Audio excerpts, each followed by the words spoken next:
tudo bem? Essa aula é sobre ação civil ex delito, ou seja, sobre aquela ação indenizatória que pode ser vinculada a uma ação penal. Então, nós vamos falar nessa aula tanto da ação civil ex delito quanto da ação de execução ex delito. Enquanto condições gerais, eu lembro que quando a infração causar um dano patrimonial ou um dano moral à vítima, é possível que essa vítima busque reparação do dano. E essa busca pela reparação do dano, ela pode se dar tanto na esfera penal quanto na esfera civil. São essas as opções que nós vamos estudar hoje. Também lembro aqui que quando nós falamos em efeitos da condenação, e isso está lá no Código Penal, um dos efeitos da condenação é tornar certa a obrigação de indenizar o dano causado pela infração penal.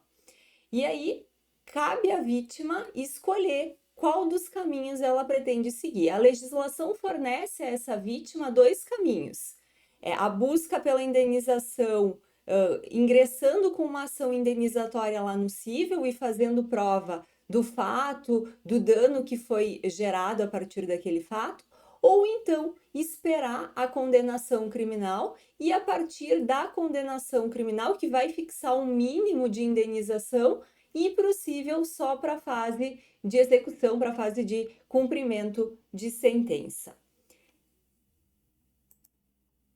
Em relação à opção da ação de execução ex delito, a base legal dela é o artigo 63 do Código de Processo Penal, cujo caput diz: transitada em julgado a sentença condenatória, poderão promover-lhe a execução no juízo cível para efeito da reparação do dano o ofendido, seu representante legal ou seus herdeiros.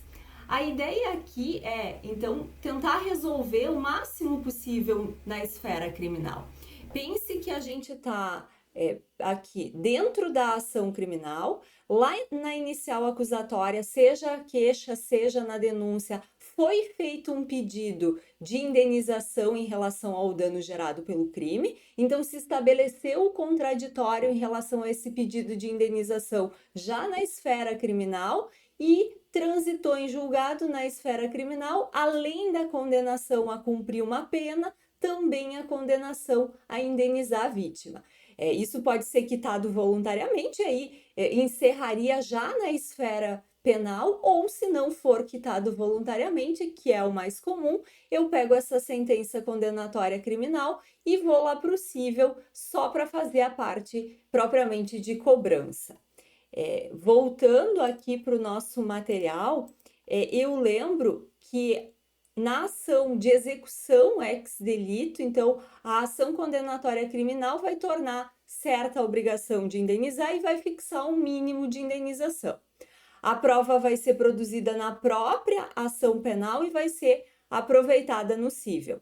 E ela tem a desvantagem em relação a outra modalidade que a gente vai ver na sequência, em virtude do tempo, porque a gente vai ter que esperar todo o trâmite da ação penal, ter o trânsito em julgado na esfera penal, e isso pode levar tempo, porque a gente pode interpor aí vários recursos, e depois disso a gente vai para o cível. Aqui a gente fala num prazo prescricional dessa ação de execução ex delito de 3 anos, e a base vai estar lá no Código Civil.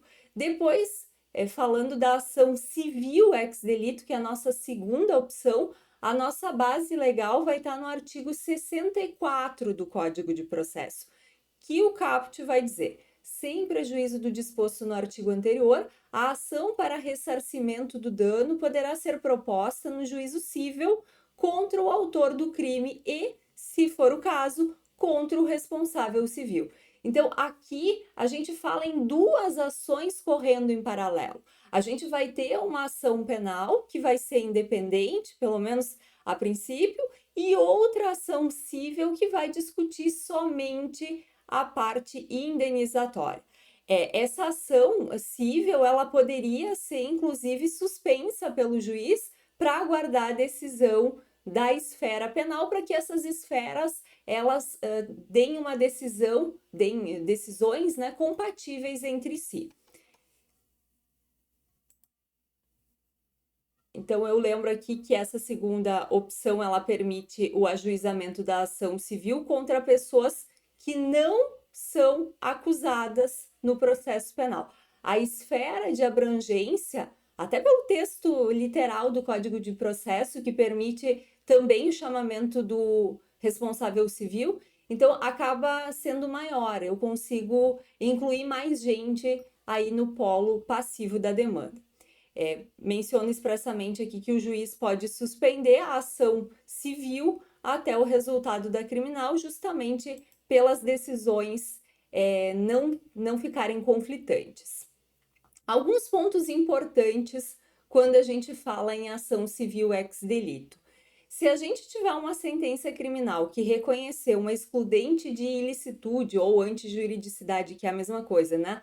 Ou seja, legítima defesa, estrito cumprimento do dever legal, exercício regular de um direito e estado de necessidade, isso vai fazer coisa julgada no cível. Ou seja, não pode ter indenização. Porque pensem assim, o direito tem que ser um sistema harmônico. Se tem uma norma penal que permite aquela conduta, a gente não vai, a partir dela, dizer que tem que indenizar. Por quê? Porque a conduta foi ilícita. Também coloco como ponto relevante que se a sentença penal reconhecer a inexistência do fato, isso também impede a fixação de indenização. Por quê? Porque se o fato não aconteceu, bom, se não aconteceu o fato, não tem o que indenizar.